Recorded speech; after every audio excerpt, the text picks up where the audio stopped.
안녕하십니까, 이진우입니다. 우리나라의 7월 외환 보유액 잔액이 사상 최대치라는 보도가 어제 나왔습니다. 외환 보유액이라는 건 뉴스 듣다 보면 꽤 자주 등장하는 단어인데 이게 어떤 것이고 외환 보유액이 많으면 뭐가 좋은 건지 오늘은 이 외환 보유액이라는 개념에 대해서 좀 더 자세하게 좀 알아보겠습니다. 우리나라는 세금을 현금으로만 내게 되어 있는데요. 물려받은 재산 중에 예술품이 많거나 하면 그 예술품으로도 세금을 낼 수 있게 하자, 이런 논의가 꽤 활발합니다. 세금을 예술품으로 내면 어떤 문제가 있어서 지금은 못하게 막고 있는지, 다른 나라는 이 문제들을 어떻게 풀고 있는지 이 내용도 들여다보겠습니다. 구글이라는 회사 아시죠? 이 회사도 스마트폰을 만들어서 팔고 있는데 그동안 이 스마트폰 안에 들어가는 반도체는 다른 회사들이 만든 걸 사다가 사용하고 있었습니다. 그런데 앞으로는 이 반도체를 자기들이 직접 만들어서 쓰겠다고 발표했는데요. 그게 왜 중요한 뉴스인지 오늘 살펴보겠습니다. 8월 5일 목요일 손에 잡히는 경제, 광고 듣고 시작하겠습니다. 경제 뉴스를 조금 더 쉽고 재밌게 전해드리려고 하루 종일 고민하는 세 분과 오늘 아침도 함께합니다. 에셋플러스의 김치현 경제뉴스 큐레이터, 그리고 손에 잡히는 경제 박세훈 작가, 김현우 행복자산관리연구소장, 세 분 어서 오십시오. 네, 안녕하세요.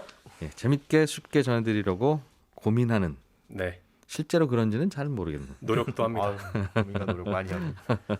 고맙습니다. 늘 오늘은 박 작가님이 준비해 오신 소식부터 먼저 보겠습니다. 네. 우리나라의 7월 외환 보유액이 사상 최대치라는 뉴스가 있던데 얼마예요? 금액이? 지난달 기준으로 4,586억 달러니까 우리 돈으로 한 524조 정도 됩니다. 외환 위기에 해였던 97년 12월 외환 보유액을 따져보니까 39억 달러, 그러니까 4조 원이었거든요. 예. 당시보다 한 130배 정도 늘었습니다.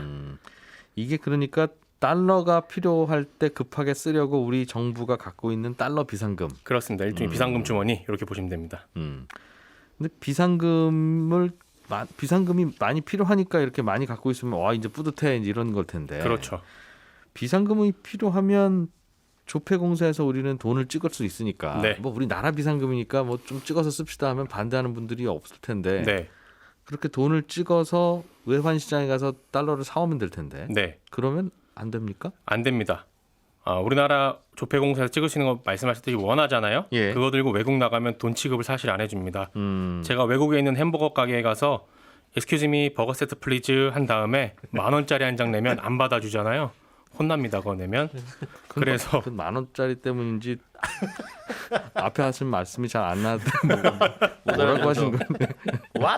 물론 그럴 수 있죠. 아무튼 그래서 외환보유액은 해외에 나가서 버거 사 먹을 때 돈 취급해주는 돈, 네. 달러, 유로, 파운드, 엔 이런 걸로만 채웁니다. 달러가 한 60% 정도로 가장 많고요. 예. 그다음에 유로, 엔, 파운드 이런 순으로 쌓여 있습니다.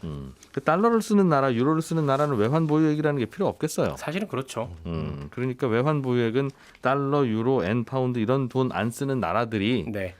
자기 나라 돈은 다른 나라 가면 돈 취급 못 받으니까. 네. 박 작가님 말씀대로. 물론 미국도 외환보유액을 가지고 있긴 한데 요 얘기는 하려면 좀 길어지니까 나중에 또 따로 설명드리긴 할게요. 예.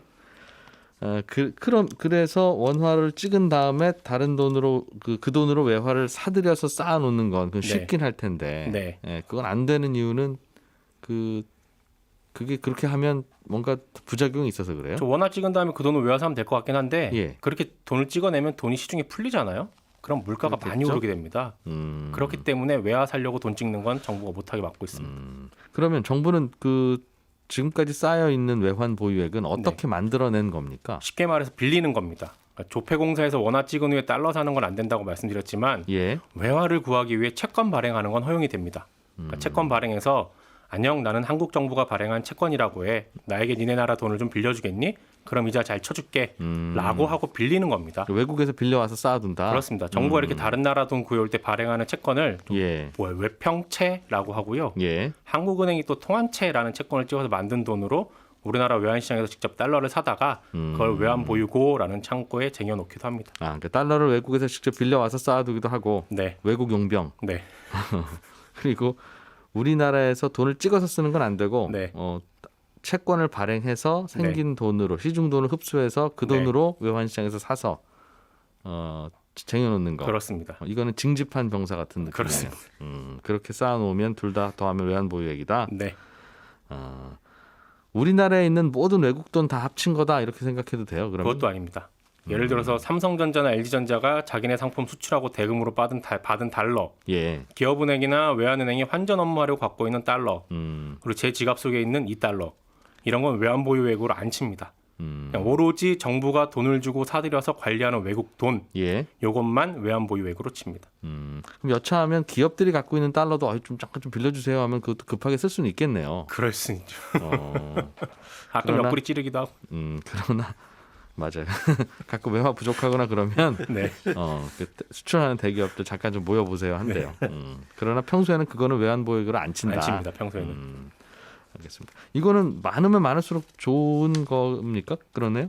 비상금이 많으면 많을수록 좋을 것 같긴 한데 꼭 그렇진 않아요. 예. 왜냐하면 말씀드렸듯이 외화 사려면 돈이 필요하고 그 돈은 정부가 채권 발행해서 그러니까 이자 주고 빌린 돈으로 사는 거니까 외환 보유액이 많아진다는 얘기는 그만큼 나라의 빚도 같이 늘어난다는 얘기거든요. 아, 그리고 이 외환 보유액이라는 거는 우리가 급하게 당장 필요할 때 바로바로 쓸 수가 있어야 되기 때문에 수익률이 높은 거 있잖아요. 예를 들면 뭐 다른 나라 부동산이라든지 아니면 저기 어디 유전이라든지 이런 데 투자해 놓고 오래오래 묶어둘 수가 없습니다. 바로바로 빼서 써야 되기 급하게 때문에. 팔 땐 팔 수 있어야 되니까. 그렇습니다. 그래서 언제든지 현금화할 수 있고 또 그러면서 안전한 곳에 굴려야 되거든요. 예. 그러다 보니까 이자가 얼마 안 되는 미국 채권, 일본 채권, 유럽 채권 이런 데 넣고 굴리고 있어요. 예. 그런데 일반적으로 미국 국채 금리가 앞서 말씀드린 우리나라에서 발행하는 채권 금리보다 낮거든요. 이 말은 미국 국채 사서 얻는 수익보다 채권 발행하는 데 비용이 더 들어간다는 의미입니다. 그러니까 어떤 분이 혹시라도 돈 쓸 일이 있을지 모르는데 네. 그때 은행 가서 돈 빌리려면 대출 안 해주니까 네. 돈 쓸 일은 없지만 평소에 비싼 이자 물고 대출 받아놓고 그렇죠. 그 돈을 안전하게 우리 장롱 안에 넣어놓고 있는 그런 상황이다. 그렇습니다. 그러니까 외환 보유액이 쌓일수록 비용도 더 들어가는 구조라 외환 보유액이 많다고 해서 꼭 좋은 것만은 아닙니다. 그렇군요. 그러니까 어느 정도가 필요하냐 하는 건 그때 의견은 다를 텐데 맞아요. 답이 없습니다. 갑자기 무슨 일이 벌어질지에 대한 상상 시나리오가 다 다르니까. 그렇죠. 다만 외환 보유액을 많이 갖고 있다라는 거는 그만큼 또 국가의 지급 능력이 충분하다는 거니까 예. 국가의 신인도도 올라가고 기업이나 금융기관들이 해외에서 돈 빌릴 때 비용도 조금 낮추기도 하고 외국인 투자도 더 활발해진다라는 네. 게 한국은행의 답이고요. 우리는 또 97년에 외환위기도 한번 겪어봤기 때문에 외환 보유액은 가급적 많이 쌓아둘수록 좋다, 덜 불안하다라는 게 여론이기도 합니다. 그건 있는데 다 빌려온 돈으로 사는 거라 그렇습니다. 이자는 계속 내야 되는. 네. 알겠습니다. 깔끔한 정리 감사합니다. 네. 김현우 소장님. 네. 세금을 낼 때 다 예. 당연히 현금으로 내야지. 뭐 집에 있는 중고 서적이나 이런 걸로 내면 당연히 안 되죠. 상상은 안 해봤던 건데. 네. 그렇지. 뭐 집에 있는 숟가락으로 내면 안 되겠습니까? 그건 안 될 것 같은데. 안 됩니다. 집에 있는 예술품이 이게 비싼 건데 예. 이거라도 받아주실래요? 아니면 나는 세금 낼 돈이 별로 없는데? 네. 라고 할 때가 이제 문제나 고민이라는 거죠. 그렇습니다. 이게 이제 이번 세법 개정안에 포함이 됐다가 빠진 내용인데 네. 여당의 반대로 세금은 말씀하신 것처럼 현금 혹은 카드로도 지금 낼 수 있습니다. 그러니까 예. 어쨌든 이 현찰인 거죠. 예. 경우에 따라서는 그런데 현금 대신에 주식이나 채권, 부동산 같은 것들로 대신 낼 수도 있습니다. 요건 이제 납세자가 마음대로 하는 건 아니고 신청을 한 다음에 승인을 받아야 가능한 거고요. 취지는 뭐냐? 일시적으로 거액의 세금을 내야 될 경우에는 이 납세자가 부담이 클 수 있으니까 예. 납세자 편의를 좀 봐주자라는 제도입니다. 이게 과거에는 다양한 세금에 대해서 물납이 허용됐었는데 탈세에 이용되거나 뭐 취지에 맞지 않는 경우가 있었어요. 그러니까 세금을 우리가 보통 부동산을 샀다가 팔면 양도세 같은 걸 내잖아요. 네. 근데 이걸 부동산을 세금으로 내면 그 차익에 대한 양도세는 또 부과가 안 됩니다. 아. 그런 그러니까 2억에 산 부동산 20억 됐는데 네. 팔아서 내려고 하면 세금이 10억인데 그렇죠. 그냥 20억짜리 부동산이니까 20억으로 받아주세요라고 하면 본인은 20억 20억으로. 세금 아낄 수 있는 거니까. 그렇습니다. 그런 것들도 오. 있어서 네. 머리를 잘 쓰죠. 그래서 예전에 있었던 뭐 증여세, 양도세, 법인세, 종부세 여기에 물납도 다 사라졌습니다. 지금 네. 폐지되고 예. 지금 남아 있는 건 상속세와 재산세에 대해서만 가능합니다. 그런데 이제 납세자가 또 유불리를 따져가지고 지금은 주가가 뭐 많이 올랐으니까 주식으로 내야지, 부동산을 아껴둬야지 이렇게 하면 안 되니까 예. 이 골라낼 수 있지 않도록 이제 순서가 정해져 있는데 국공채, 그 다음에 상장 주식, 부동산, 채권, 뭐 비상장 주식, 뭐 거주 부동산 이런 순서예요. 아, 그러니까 나라에서 봐서 재산 다 갖고 오세요. 한 후에 우리가 골라가질게요. 그겁니다. 예, 순서를 이렇게 정해놓고. 그런데 이제 순서도 순서지만 앞서 말씀하신 대로 예술품은 네. 이 물납 대상에서 아무리 가치가 높더라도 포함이 안 된다. 예, 이렇게 정해져 있습니다. 그래서 이것도 포함시켜 봅시다. 예. 맨 후순위로 넣어주더라도 그렇죠. 그렇게 얘기하다가 논란이 좀 있었던 모양이에요. 네, 안 된다 그랬던 거예요. 이게 현재 미술품 안 받는 이유가 예술품뿐만이 아니라 뭐 선박, 귀금속, 자동차 이렇게 가치가 있는 동산은 물납 대상에서 제외가 됩니다. 뭐 말씀하신 숟가락, 집에 있는 오래된 서적 이런 네. 것들도 아무리 가치가 높더라도 안 되는 거죠. 이게 이제 동산 같은 경우에는 상대적으로 매각을 통해서 현금화도 쉽고 무엇보다도 그걸 받아가지고 네. 세무당국이 그걸 받아서 어디다 보관을 할 것이며 그다음에 처분도 곤란하다 이겁니다. 불편하다. 예, 그리고 그 과정에 있어서 비용도 많이 들어갈 수가 있는데 이미 이런 것들이 아닌 채권과 주식, 부동산만 받고 있지만 이거에 대한 물납 손실액도 큽니다. 무슨 뜻이냐면 받은 금액보다 좀 싸게 팔았다는 거죠. 헐값에. 그래서 따져보니까 2009년부터 2020년 8월까지 네. 이 물납을 매각해서 발생한 국고 손실이 4,780억 원 정도. 그러니까 여기에 동산을 포함시키게 되면 아무래도 네. 손해볼 가능성도 더 크다. 이렇게 보고도 있습니다. 그 온갖 물건 다 나올 텐데 그거 어디다 보관해요? 사실은. 그렇기도 하고. 예. 그러나 또 그런 것도 있을 것 같아요. 예를 들면 예술성 있는 문화재급의 뭔가가 있는데 예. 나 그럼 이거 국내에서도 살 사람 없을 것 같고 잘 안 팔리겠죠. 뭐 시장이 싼 값에 작으니까. 팔릴 것 같으니까 네. 나 홍콩에 가서 팔고 올게. 네. 근데 이거 그냥 국가에서 어차피 문화재로 갖고 있으면 좋지 않아요? 네. 뭐 이제 그런 얘기 하러 오갈 수는 있겠죠. 맞습니다. 뭐 문화재는 어차피 해외 반출이 안 되고 있지만 그런 게 아닌 문화재까지는 아니지만 그래도 국내에서 보유하는 게 가치가 네. 큰 그런 이제 예. 예술품 같은 게 있을 텐데 실제로 그걸 우려해서 예술품을 이런 물납 대상에 포함시키자 하는 주장도 그게 가장 큽니다. 네. 물납을 하는 나라는 전 세계적으로 우리나라 빼고 4나라가 더 있어요. 일본, 영국, 프랑스, 독일에서 운영 중인데 네. 독일은 우리나라 마찬가지로 상속세와 재산세에 한해서 허용이 되고 있고요. 그 물건으로는 안 받는 나라가 굉장히 많군요. 오히려 더 많습니다. 물건을 받는 나라가 적어요. 네. 일본과 영국, 프랑스는 상속세에 대해서만 물납이 가능합니다. 이 중에서 일본 같은 경우에는 동산도 허용해요. 뭐 선박, 항공기, 건설기계 다 갖고 와라. 이런 건데. 네. 근데 재미난 건 이제 영국과 프랑스와 독일 같은 경우에는 물납 대상에 주식 채권 이런 건 안 되고 문화재와 미술품만 받고 있습니다. 사실 주식 채권은 개인이 팔아와 하면 되는 거고. 그렇죠. 저도 안 팔립니다. 그러면 국가가 또 안 팔리죠. 네. 어차피 내가 팔기 힘든 거 나라가 팔아준다고 잘 파는 건 똑같은 아니니까요. 거니까. 맞습니다. 그런데 우리나라, 일본 같은 경우에는 이제 세금 확보와 납세 편의를 목적으로 하고 있는데 네. 영국, 프랑스, 독일 같은 경우에는 예술품과 문화재만 받는 이유가 역사적이고 이제 문화적으로 가치가 있는 자산을 국가에서 보존하자 이런 의미가 좀 큽니다. 네. 그래서 국가적 보존 가치가 큰 건 아까 말씀하신 대로 국외로 빠져나가거나 시장에서 사라지지 않게 나라에서 보유를 하자 네. 이런 의미거든요. 예. 그래서 그런 의미에서 우리나라도 학술적, 예술적 가치가 큰 문화재나 미술품은 국고 손실의 위험이 크지 않다고 판단이 되면 네. 그때는 물납을 허용하자라는 개정안이 뭐 민주당에서 발의돼 가지고 현재 올라가 있긴 합니다. 그런데 예. 뭐 이유도 있겠네요. 예를 들면 해외로 문화재급 예술품이 빠져나가는 걸 막기도 하고 네. 어차피 정부가 그런 거 구에다가 국립 뭐 미술관 이런 데 박물관이나, 예. 넣기도 하고 하니까 네. 그런데도 불구하고 미술품으로 세금 내는 건 막자고 주장하는 측의 이유는 일단 네. 제가 추측하기에는 왜 하필 그분 돌아가시고 나서 미술품 많은데 왜 갑자기 이 얘기 지금 꺼내는 거냐. 이른바 이건희 컬렉션 예, 관련이 맞습니다. 있죠. 네. 그게 사실은 어떻게 하여튼 좀 보면 불길하다라고 네. 생각하는 분들도 있을 수 있을 거예요. 맞습니다. 그 이유는 뭐 추측은 되는데 예. 그거 말고 좀 그 뭔가 토론의 장에 올릴 수 있을 만한 네, 뭐 부자 감세 이런 것들 말고 두 가지 정도의 이유가 더 있는데요. 예. 일단은 이제 가액을 따져야 되잖아요. 이 물납 재산의 가액을 따질 때는 사실상 뭐 채권이라든가 주식은 시장가액이라는 게 있는데 비교적 공정하고 객관적으로 평가를 할 수가 있는데 예. 예술품 같은 경우에는 이 객관적 평가가 어렵고 오로지 감정 평가에만 의존을 해야 됩니다. 그러다 보니까 이게 적당한 평가냐라고 하는 그 가격을 매기기가 어렵다는 거. 세금은 어쨌든 내야 될 그 금액이 딱 정해져 있는데 예. 그거에 상응하는 금액을 정확하게 판단할 수 있느냐가 첫 번째 문제고 두 번째는 그거는 예를 들면 예. 이 그림이 우리가 보기에는 한 2억 정도 가치가 있는 것 같아요. 네, 근데 소유자가 아유 이건 최소한 5억이라고 저는 생각합니다. 네, 라고 하면 그럼 팔아서 5억을 내시든가 그렇죠.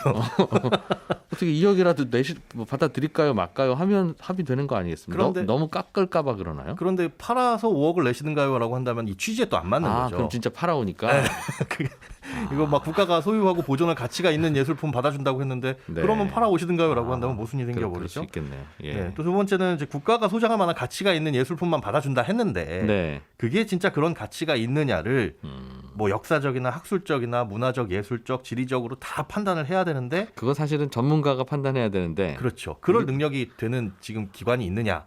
능력은 또 되더라도 사실- 신뢰를 못 받는 전문가들이 많죠. 네. 그래서 외국을 보니까 뭐 프랑스나 영국하고 미국 같은 프랑스, 영국, 일본 같은 경우에는 문화부 책임하에 전문가로 구성된 외부의 독립된 기관이 있습니다. 여기서 가치 평가도 하고 또 어디서 관리를 해야 된다라는 배정까지 하거든요. 그래서 예. 우리도 이런 거를 뭐 세금으로 받냐 안 받냐를 따지기 전에 이런 기능을 할 수 있는 기관부터 설치가 필요하다라는 게 이제 반대의 주장입니다. 누가 할지 그분들 믿을 만한 사람인지 그거부터 그거부터. 정해지면 네. 생각해 보자. 예. 그래서 아무튼 이건 안 받기로 한 거죠? 지금 세법 개정안에 안 들어가 있고 네. 민주당 발의안에는 아까 말씀드린 대로 당장 그런- 시행되는 건 예, 아니다. 알겠습니다. 발의는 되어 있는 상태입니다. 김치영 큐레이터가 네. 뽑아오신 소식도 재밌는데 구글이라는 회사가 스마트폰도 만들고 있었던 모양이에요. 그렇죠. 픽셀이라는 스마트폰 만들어 왔고요. 예. 지금 시즌이 5까지 시리즈가 나왔거든요. 그래서 올 4분기에 이제 6라는 시리즈를 내놓을 건데 네. 여기에 그 동안에는 퀄컴에서 이제 칩을 가져다 썼고 이제는 이제 자신들이 만든 칩을 거기다 넣겠다. 어플리케이션은 AP라는 칩이 들어가거든요. 예. 어플리케이션 뭐 칩이라 그래서 이제 그거를 자기들이 칩을 만들겠다. 퀄컴에서 만든 걸 사다 쓰다가 네. 네. 그런데 그거 뭐 어디서 사다 쓰던 남의 나라 회사가 부품을 어디서 사다 쓰던 그게 왜 뉴스예요? 반도체 업체들이 조금 긴장을 하는 것 같아요. 그러니까 예. 직접 만들어 쓴다 그러니까 이제 우리 일거리가 좀 떨어지는 거 아니야라는 생각을 당장 하는 게 이제 퀄컴이고요. 그러니까 당일날 퀄컴 주가는 좀 떨어졌습니다. 네. 그리고 두 번째는 이제 이거 AP 칩이라고 하는 것들은 저희가 메모리 반도체하고 비메모리 반도체로 반도체 시장을 나누면 비메모리 반도체에 해당이 되거든요. 컴퓨터로 치면 뭐 CPU라고 네네, 불리는 그죠. 컴퓨터에서는 두뇌라고 얘기했던 CPU에 뭐 저장하는 메모리나 그 하드가 아니라 네네. 이제 뭐 이것도 처리해라 저것도 처리해라 그러면 나름 생각해서 이렇게 해낼 수 있는 칩을 이제 저희가 AP 칩이라고 하는데 네. 이거는 설계하는 회사라고 하는 팹립스 회사하고 예. 설계를 해놓고 이거 만들어주세요 하면 만들어주는 위탁 생산 회사 저희가 이제 파운드리라고 얘기하는 회사 두 개로 나뉘거든요. 네. 그러니까 당장 그 AP 칩을 구글이 만든다고 하니까 파운드리 회사들은 이거 우리 손님 하나 늘었는데라고 하면서 반가워하는 거고. 잠깐만요. 그 전에는 퀄컴이 만들었다면서요? 네네네. 퀄컴은 자체 공장에서 만들었나 봐요? 아니요. 퀄컴도 이제 위탁 생산을 맡기긴 했는데. 그러면 퀄컴이 위탁 생산을 덜 맡기겠네요. 그렇게 되겠죠. 그러면 예. 뭐 어차피 똔똔이 될 수도 있는데 그렇죠. 이번에 이제 구글이 얘기한 게 네. 자신의 AP 칩이 이제 나왔으니 우리 이제 본격적으로 한번 제대로 뛰어들어 볼 거야라고 얘기한 거거든요. 이게 단순히 핸드폰에만 들어갈 거 아니고 네. 우리가 크롬북이라는 노트북도 만들어. 그리고 우리 저 클라우드 사업 같은 거 하잖아. 클라우드에 들어가는 거에도 AP 칩 넣을 거야. 뭐 예. 이런 것들을 얘기하다 보니까 시장이 커지겠네. 그럼 구글을 잡으면 돈을 좀 벌겠구나 하면서 위탁 생산하는 회사들은 굉장히 반가운 뉴스로 받아들이고 있고 반면에 팹리스 회사들, 퀄컴을 비롯해서 여러 팹리스 회사들은 이거 손님 떨어져 나가네라고 하면서 이제 안 좋아하고 서로 약간 영향이 다르다라고 보면 되고요. 예. 또 하나는 삼성전자 같은 경우에는 안드로이드 폰은 우리가 다 생산해 왔는데 예. 구글이 이제 픽셀이란 폰을 제대로 생산해서 시장에서 경쟁하겠다고 하면 이거 안드로이드 시장에서 우리 핸드폰이 좀 밀리는 거 아니야? 흔히 말하는 갤럭시 폰. 네. 여기에 대한 걱정도 같이 해야 돼서 파운드리 사업도 하고 핸드폰도 내놓는 삼성은 걱정이 두 개가 된 기대와 걱정이 같이 섞여 있는 약간 애매한 상황이 돼 있다 이렇게 볼 수 있는 거죠. 파운드리라는 회사는 하여튼 우리가 반도체를 직접 만들어 드리겠습니다. 설계도만 갖고 오세요. 네네. 라는 회사니까 TSMC, 네네. 삼성전자 이런 회사들이라는 건데 그렇죠. 그런 회사들은 지금까지는 퀄컴한테 일감을 받아서 썼을 수도 있는데 이제 퀄컴이 만들어서 팔던 칩을 구글이 직접 만들면 퀄컴의 주문 물량은 좀 줄어들고 네. 그 대신 구글이라는 손님이 와서 이거 좀 만들어줄 수 있어요 우리 거 이제 하겠네요, 그죠? 그렇습니다. 그러니까 그 손님을 잘 잡을 수 있냐 없냐. 네. 그래서 지금 외신에 나온 소식으로 보면 예. 이거를 TSMC가 가져갔다라고 보도하는 데들이 있고요. 퀄컴은 아니면 구글 거를. 네. 예. 그리고 국내에서는 구글이 이 칩을 만드는 걸 삼성전자가 같이 만들었다. 예. 그러니까 이거 당연히 삼성전자가 위탁 생산할 거다라고 보도한 데들이 많습니다. 초기 시제품은 삼성이 만들어줬나 봐요. 네네. 삼성이 이제 구글하고의 어떤 협력 관계를 계속 유지해야 예. 안드로이드 시장에서 강력한 여러 가지 영향력을 행사할 수 있기 때문에 앞으로 뭐 구글 카도 나올 테고 네. 그리고 아까 말씀드린 대로 구글의 어떤 생태계 안에서 삼성전자가 계속 뭔가를 하기 위해서는 네. 구글의 어떤 칩 개발 이런 걸 돕고 있거든요. 그래서 아직은 정확하게 어디가 생산한다는 얘기는 안 나오는데 예. 일단 외신 쪽에서는 TSMC다, 국내에서는 삼성전자가 한다 이렇게 얘기를 하고 있습니다. 외신에서는 삼성전자다 하지는 않나 봐요, 아직은. 외신들도 그것까지는 그냥 기자들의 바람이 섞여 있는 겁니까? 약간 뭐 그런 것도 있는 것 같아요. 뭐 삼성한테 악재가 될 수 있다라는 뉴스이기 때문에 추측으로는 외신에서 TSMC라고 쓰니까 네. 우리 기자들이 TSMC라는데요, 삼성전자 놓친 거예요? 그랬더니 삼성전자도 그 우리가 할 수 있는 것 같은데 왜 아직 왜 그렇게 결정난 것도 그런 식으로 해서 쓴 거 아닌가 싶기는 한데. 그리고 그 다음에 조금 관심도가 가는 게 예. 근데 구글뿐만 아니라 지금 애플도 자체 칩 생산하고요. 예. 아마존도 자체 칩 생산하거든요. 그렇다 보니까 이 자체 칩을 만드는 걸 도와주는 회사들이 있습니다. 그러니까 일종의 칩 설계도를 미리 그려주는 회사들이 있거든요. 그렇겠죠. 자체 네. 칩이 필요하긴 한데. 그러니까 팹리스 안에도 미리 좀 설계도를 만들어서 제공하는 회사들이 있는데 그 네. 회사들을 반도체 IP 회사라고 하는데 네. 이 반도체 IP 회사들이 엄청나게 관심을 받고 굉장히 중요한 산업으로 떠오르고 있습니다. 그래서 오늘 아침에 외신에 보면 ARM이라는 회사, 영국의 네. 회사를 예. 미국의 엔비디아가 인수한다고 이미 다 결정이 났는데 영국에서 승인 안 해주겠다라는 뉴스가 너무 나왔어요. 중요한 회사가 되니까. 이거는 뭐 안보에 관련된 거다. 뭐 이런 얘기도 지금 외신에 나오고 있습니다. 그렇군요. 이게 사람 옷으로 치면 지금까지는 그냥 기성복 나온 거 중에 다들 골라 입었는데 네. 생각해 보니까 이게 내 몸에 딱 맞는 이쁜 거 좀 하고 싶은데 기성복에는 마음에 드는 게 없어서 그냥 내가 내 옷 만들어 입겠습니다라고 이제 선언하는 분들이 많아지는 거네요. 그렇죠? 맞습니다. 반도체 쪽에 맞춤형이 많아진다 이렇게 보시면 되죠. 그러다 보니까 그럼 옷 디자인 본인이 할 수 있어요? 하면 그건 좀 자신 없는데 어디 디자이너 좀 하나 보내주실래요? 이제 하는 게 그게 네. 이제 AP 회사, IP 회사라고 하는 네, 요즘 맞습니다. 인기 높아지고 있다는. 그래서 근데 전반적으로 사람들이 휴대폰을 더 많이 사서 쓰는 건 아닐 테고 그 안에서 이제 경쟁만 치열해지는 걸 테니까 네. 시장 자체가 커질지는 잘 모르겠네요. 그건. 꼭 스마트폰만 볼 건 아니고요. 음. 뭐 자동차도 모빌리티라고 저희가 얘기하지 않습니까? 그 예. 시장은 넓어진다고 봐야죠. 알겠습니다. 네, 11시 5분부터 이어지는 손경제 플러스에서는 전세 월세 계약갱신 청구권 이런 다양한 이슈들 살펴보겠습니다. 이진우였습니다. 들어주신 여러분 고맙습니다.